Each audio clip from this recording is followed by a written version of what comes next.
Hi everyone, Aiden here with etrailer. Today we're going to be taking a look at Curt's in-bed wiring harness on our 2024 Chevrolet Silverado 2500.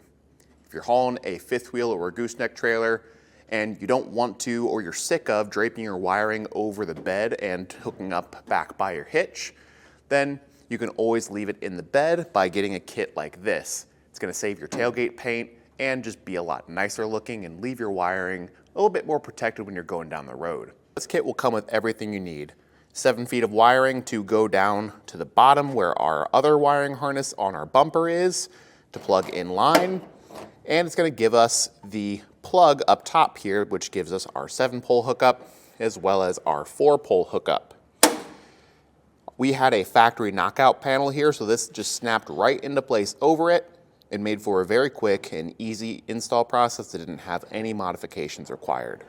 And on the Silverado especially, I think it's important to get that in-bed wiring harness because if you drape your wiring over the tailgate here, the tailgate does protrude a bit right here when you go to hook up to your plug at the bottom. So this part in particular is going to get a lot of wear and tear. It's going to scrape the paint away and it could potentially damage your wires over time.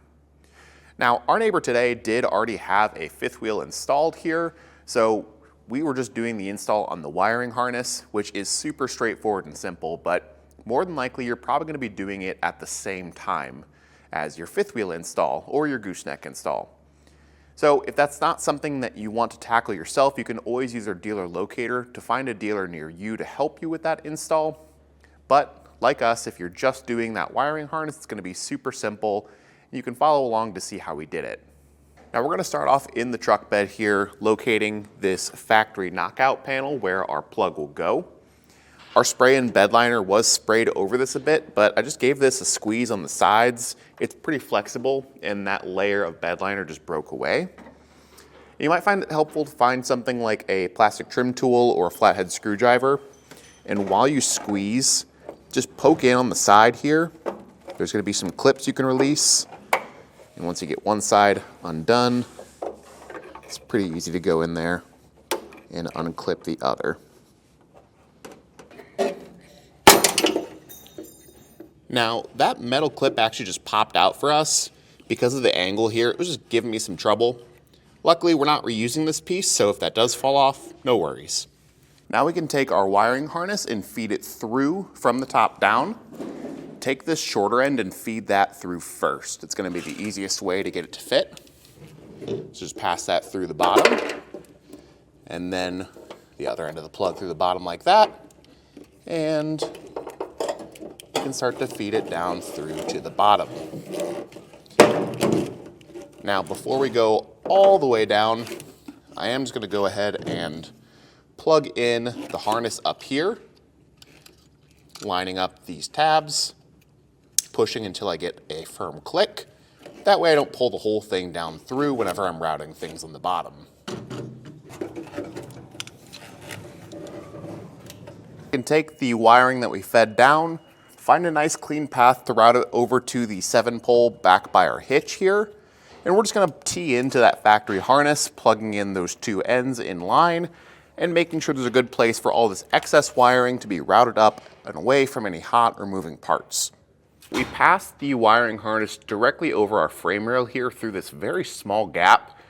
It's not a good fit, but it does fit, and that's going to keep things nice and high for us. But from there, we're going to look just over to the side where we've got our 7-pole over on our bumper. I'm going to pop this gray retaining clip out. It's a little bit tricky, but again, trim tool or a screwdriver will help you out there. And then press in and pull out on that tab. And this will just plug in line with our wiring harness we installed. The long end of our harness will plug into what we just pulled out, push it together until it clicks, and push that locking tab back down. And then the short end will plug into what's in the back of our bumper here. Just line that up, give it a firm push until it clicks. And all this excess can get zip tied up and out of the way. We can take our plug that we left up top and just pop that in. You should hear a snap.